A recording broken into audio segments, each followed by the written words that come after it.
recently came across an image. It's a cartoon that's doing the rounds amongst trans groups and commentators on Twitter. It's a cartoon of a young girl, and she's binding her breasts in front of her laptop screen, smile beaming, while a complete stranger on the other end of the computer is telling her, "You're looking great."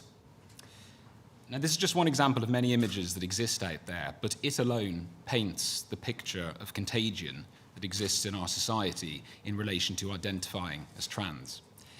Now, my starting point is always this. I believe that it's perfectly reasonable to believe that sex is binary and immutable, and also to believe that those struggling with their identities deserve support, mental health treatment, and to be treated with respect. These ideals are not mutually exclusive. Secondly, it's that gender dysphoria, this debilitating mismatch between one's body and one's identity, is a mental health condition. And in the United Kingdom, in order to be able to transition legally or medically, you must be diagnosed with this. So that is the frame of reference through which I submit that we should approach this entire subject. And yet gender dysphoria is the only mental health condition that is treated by affirming the distressing thoughts inside somebody's head or trying to physically change their body. The treatment for anorexia is not to tell a patient that they are indeed fat and provide them with liposuction. And research shows that the vast majority of children with gender dysphoria will settle into their bodies if given time. And yet we see studies demonstrating that starting a child on puberty blockers is a slippery slope towards greater medicalisation. We now know of the significant detrimental impacts that can come from cross-sex hormones and sex reassignment surgery, including infertility and losing a part of your body that you can never get back. And from an ethical perspective, we find ourselves in a strange situation in which a child may not be able to buy a scratch card or vote in an election, but can consent to irreversible, experimental treatment with no long-term studies and growing rates of detransitioners. So moving on to social contagion and a few statistics about this. Firstly, figures have shown a complete inversion in the sex ratio of those presenting as trans. In the 1960s, over 90% were male. In 2018, some studies show over 80% as female. In fact, there was hardly any scientific literature before 2012 on girls aged 11 to 21 having developed gender dysphoria at all. Why is this? Another study has shown that roughly 2/3 of cases of gender dysphoria, a young person's internet and social media usage went up significantly just before they came out as trans.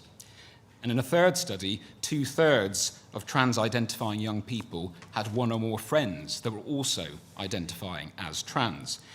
Now, we already know that young people, particularly young girls, can fall prey to contagion.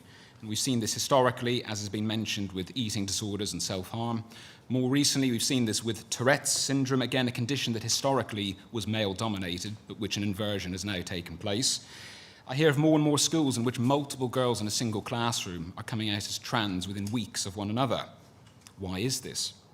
We know that children, particularly in adolescence, seek to explore, experiment, even rebel. And I'm sure we can all think of fads and trends that existed when we were younger, but the difference now is that if we allow our children to experiment with being trans, they may face irreversible regret. And all of this paints us a picture because I would argue that in many ways gender dysphoria is the perfect mental health condition to act as a contagion.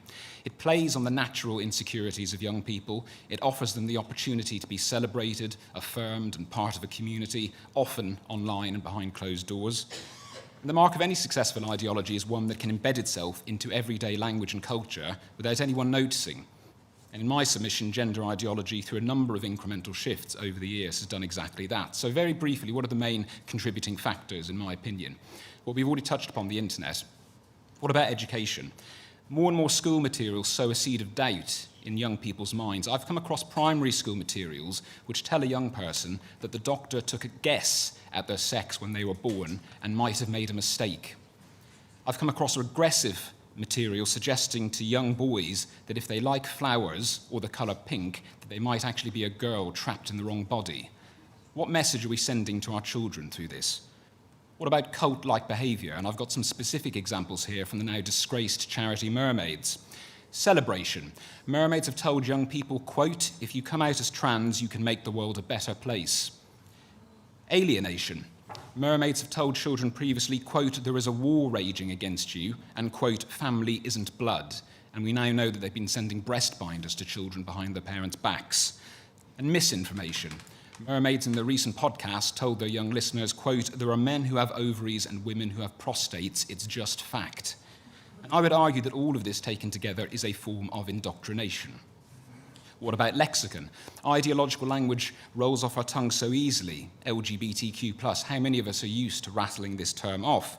And it's become so deeply ingrained in our culture. We see the glorification and euphemization of irreversible surgery. I've seen double mastectomies referred to as chest masculinization procedures or gender confirmation procedures. We see pronouns of people in their online biographies and email signatures, even though they most certainly do not identify as trans.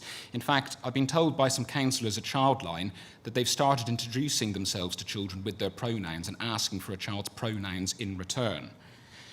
For a young child discovering the world around them, this sends the message that everyone has a unique gender identity based on how they feel, and it's even led to some ridiculous scenarios in which young people identify as inanimate objects. I came across a young person recently who identifies as cake because they say that they're made up of many layers and feel warm and fluffy on the inside.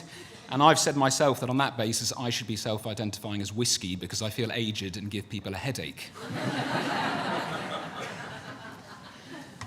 But the truth of the matter is that I have colleagues and friends who were dysphoric as children, and they met the criteria for transitioning. And they tell me time and time again, thank God I'm not a child in today's society, because I would have transitioned and I would have regretted it. But the children of today are not so lucky. And for those who get swept up in this contagion of this ideological craze, they can be left with physical and mental scars for the rest of their lives. Thank you. Thank you.